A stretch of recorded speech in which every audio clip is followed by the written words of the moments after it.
काट कबाड़ का हिस्सा बनने वाली ये मशीनरी कभी फैक्ट्रियों में धड़ाधड़ चला करती थी और फैसलाबाद की टेक्सटाइल इंडस्ट्री मुल्क की तरक्की में अपना हिस्सा डाल रही थी।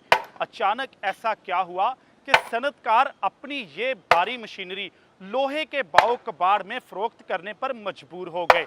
5 साल में उतार चढ़ाव की कहानी जानते हैं सनतकारों और मजदूरों की जुबानी।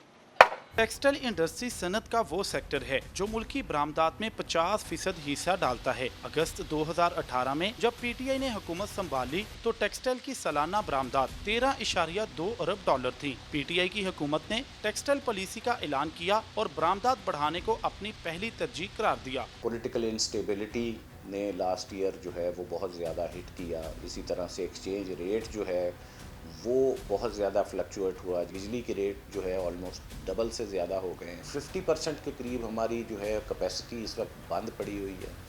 तो उस सूरत हाल में $3 बिलियन के करीब इस साल जो है वो टेक्सटाइल एक्सपोर्ट्स नीचे गई हैं, जो कि एक लम्हा फिक्रिया है और मेरा ख्याल है कि इस पे गवर्नमेंट को फौरी तौर पे सोचना चाहिए।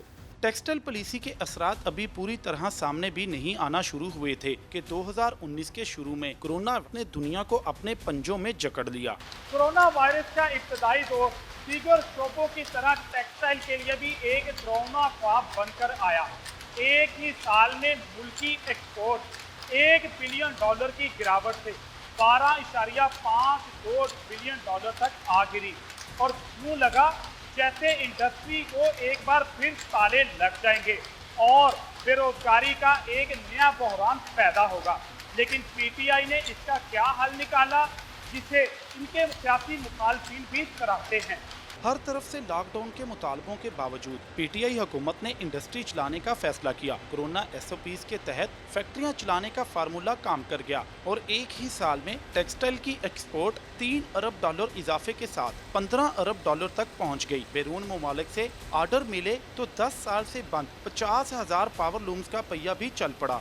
जब थोड़ा सा कारोबार हमारा चला 2020 के अंदर, तो उसमें पहले तो हमारी जो 50,000 लूम्स बंद थी वो चली गए। वो सिस्टम के अंदर दोबारा ही प्रोडक्शन में आई। हमारी production 1 crore 30 lakh metre daily हो गई। सियासत के मैदान में होने वाली तब्दीली सनतकारों और ताजरों के लिए कुछ अच्छी साबित ना हुई।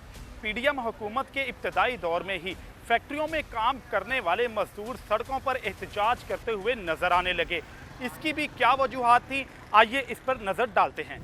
हुकूमत तब्दील होते ही महंगी एनर्जी के बहरान का चैलेंज आन पड़ा। आईएमएफ की शराइत को जवाब बनाकर पीडीएम हुकूमत ने बिजली के दाम डबल कर दिए। गैस महंगी हो गई और शरह सूद भी बढ़ती चली गई। रही सही कसर इंपोर्ट पर पाबंदी ने निकाल दी और खाम माल ना मिलने की वजह से कारोबार ठप होकर रह गए। ₹1 यूनिट के अंदर पाकिस्तान की कोई मैन्युफैक्चरिंग इंडस्ट्री आप ले लें, लूम्स ले लें, हमारी एक्सपोर्ट ले लें, उनकी बिजली जो थी वो 9 सेंट की बजाय अब वो भी 44 रुपीज़ पर यूनिट हो गया। ये ज्यादती थी और कोई बात नहीं सुन रहा।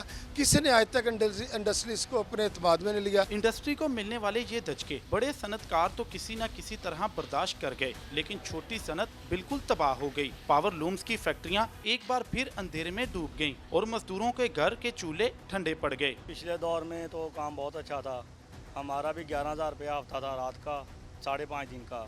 अभी जो 1.5 साल है, रात का 7 बन गया है, दिन का 3 रह गया। ਸਾਡੇ ਘਰਾਂ ਦੇ ਗੁਜ਼ਾਰੇ ਜਿਹੜੇ ਨਾ ਬਹੁਤ ਮੁਸ਼ਕਲ ਹੋ ਗਏ ਆ ਤੇ ਇਸ ਵਜ੍ਹਾ ਤੋਂ ਜਿਹੜਾ ਨਾ ਬਿਜਲੀ ਦੇ ਬਿੱਲ ਉਧਰੋਂ ਜਿਹੜਾ ਕੋਈ 200 यूनिट ਸਾੜ ਲੈਂਦਾ ਘਰ ਦਾ ਉਹਨੂੰ 20,000 रुपया बिल आ रहा। ਹੁਣ बिल ਭਰਾਵੇ ਜਾਂ ਆਪਣੇ ਘਰ ਦਾ ਨਿਜ਼ਾਮ ਚਲਾਵੇ, ਕਿੱਧਰ ਨੂੰ ਜਾਵੇ मजदूर। सवाल ये नहीं कि किस हुकूमत के दौर में सनतें बेहतर रहीं, सवाल तो ये है कि हुकूमतों के आने और जाने में सनतों का क्या लेना देना है। ऐसी पॉलिसी आखिर कब बनेगी जिसका हुकूमतों की तब्दीली से कोई सरोकार ना हो और इंडस्ट्री का पहिया तेज तर चलता चला जाए। कैमरामैन अमजद अली और रईस दिलावर के साथ औरंग से मलिक, GNN, फैसलाबाद।